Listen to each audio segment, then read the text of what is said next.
সাবধান আমি হইলে একটু সাবধান আমি হইলে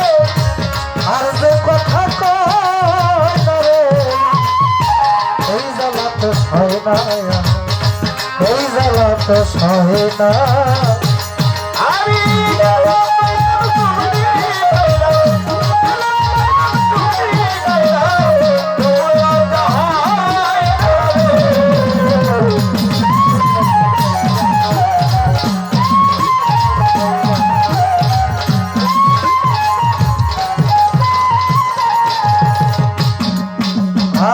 কামে কামত্ত হয়ে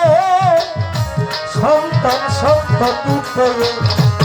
আপন ধন পরকে দিয়ে তবু তার মন পাই আরে তবু তার মন পাই না আমি তবু তার মন পাই না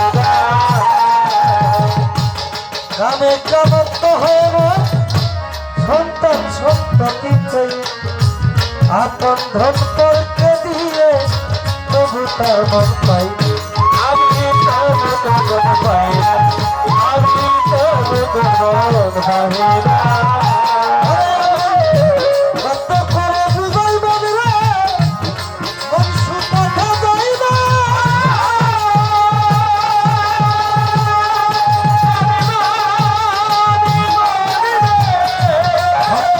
বুঝাই বাবু রে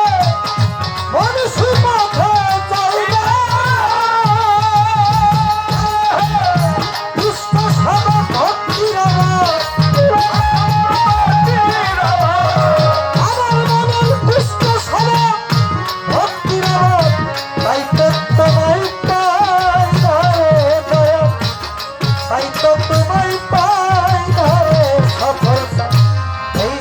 তো সয় না এই জ্বালা তো সয় না আমি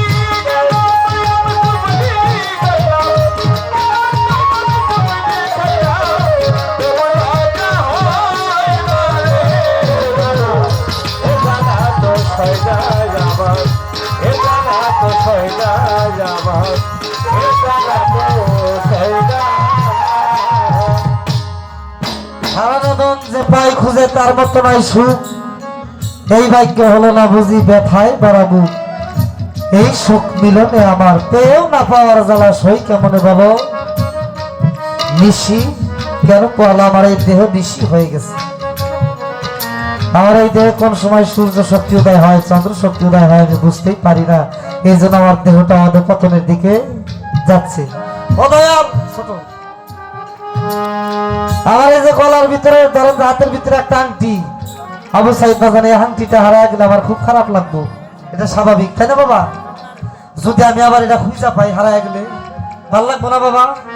হ্যাঁ আমার স্বর্ণের আংটিটা হারাইছে এটা আমি আবার খুঁজা পাইছি আলহামদুলিল্লাহ আলহামদুলিল্লাহ খুব ভালো লাগে পাইয়া যদি আবার হারাই এই দুঃখ কি রাখার জায়গা আছে এই জায়গার সব জায়গা আছে আমি একবার হারাইছিলাম একবার ব্যথা পাইছি এটাই ভালো ছিল কিন্তু পাইয়া আবার হারাইলাম এই ব্যথা কোথায় রাখবো এই ব্যথা কোথায় রাখবো দয়াল আমার এই দেহের যে মাল যে ধন রক্ত আমি হারিয়েছি সেটা আর খুঁজে পাওয়া যাবে না সেটা কোথায় কেমন আছে আমার দেহের অমূল্য রতন আমার ভাণ্ড থেকে আমার ভুলে আমি তো বুঝতে পারি নাই যে আমার দয়াল ধরতে হবে আমার সেই জ্ঞান ছিল না আমি মায়ার বসে বসি হয়ে আমার আপন ধন আমি হারিয়ে ফেলেছি দয়াল যেই ভাণ্ডটা আমার খালি হয়ে গেছে এটা পরিপূর্ণ করার কোনো পথ আছে কিনা যেটা হারিয়েছি সেটা আমি আর পাবো না কারণ হারানো ধন খুঁজে পাওয়া যায় না কিন্তু সাধকের মুখে শুনেছি এখনো বহিছে পবন হতে পারে কিছু সাধক আমি যেটা হারিয়েছি সেটার আশা আমি করি না ফার্স্ট ইজ ফার্স্ট যেটা হারিয়ে গেছে তো গেছে নাকি কিন্তু এটা পরিপূর্ণ করার উপায় আছে কিনা কারণ জুলেখা ৮০ বছরের বৃদ্ধ একটা নারী যদি ২০ বছরের যুবতী হইতে পারে তাহলে কি আপনি বলবেন যে ভাঙ্গা নৌকা এগুলো ভাঙ্গা ওইটা দিয়ে কাজ হইব না ভালোটা তো ভালোই বাবা ভাঙ্গারা যিনি ভালো করে তিনি হইল না এদের রাসূল আল্লাহর কারণ বাউল সম্রাট আব্দুল রশিদ সরকার সাহেব বলছে মুখ দেখাবো কারে রে, আমি মুখ দেখাবো কারে। চোরাই এমন ধন করিল চুরি যা ছিল 7 তালার উপরে। চুরি হওয়ার কথা তো নিচ তালায়, কিন্তু চুরি হয়ে গেছে কোন তালা?